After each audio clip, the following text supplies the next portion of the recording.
hopes of a Putin-Zelensky summit have suffered a major blow. Speaking in St. Petersburg, Vladimir Putin rejected Ukraine's proposal for direct leader-level talks, arguing that meetings without concrete agreements are meaningless. Moscow says any summit should come only after negotiators reach a long-term framework for peace. I said there is no point in meeting. The only purpose for the Ukrainian side would be to stop the advance of our armed forces.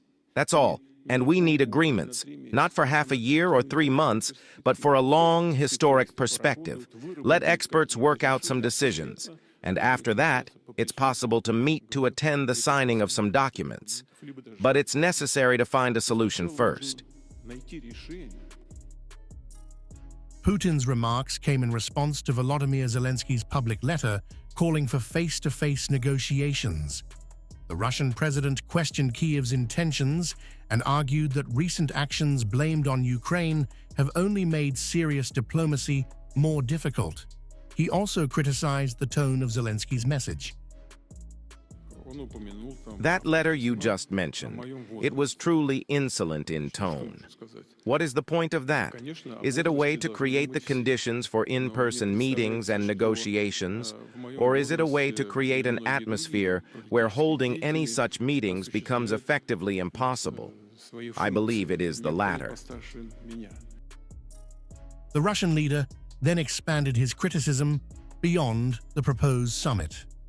Putin renewed Moscow's calls for elections in Ukraine and questioned Kyiv's approach toward Washington. He also suggested that Ukraine's leadership should not oppose a possible American role in guaranteeing future agreements. Reliable guarantors at negotiations certainly never hurt. However, I do not quite understand why the American administration or President Trump is being rejected for that role. They, Ukraine, want to receive weapons from the U.S., yet for some reason they do not want to see the U.S. administration and President Trump acting as guarantors. That raises questions, doesn't it? One should not be afraid to stand for election and must always act within the framework of the Constitution, because holding on to power outside the Constitution is called the usurpation of power. It is a criminal offense. So, there is no need to be afraid. One should go to the polls. That is what I would advise everyone to do, especially since there was talk in Ukraine about upcoming elections, but then things went quiet. It is unclear why.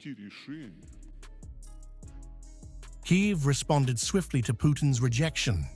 Ukrainian President Volodymyr Zelensky accused Moscow of once again choosing conflict over diplomacy. He argued that the Kremlin has no genuine interest in ending the war and called for greater international pressure on Russia. Unfortunately, the Russian side has once again chosen war. Everyone heard today's statement. A weak statement. He simply doesn't want to end the war. I think many people around the world were disappointed by this statement. He doesn't want to change anything. He doesn't want to admit that his war pleases only him and those who profit from it. They were all smiling broadly today. So there must be less money in Russia and more pressure on Russia. I thank everyone who is helping us. I thank everyone who stands with Ukraine, who wants real peace. The latest exchange has pushed prospects for a Putin-Zelensky meeting further out of reach. While Kyiv argues direct talks could unlock progress, Moscow insists negotiations must produce results before leaders sit down together.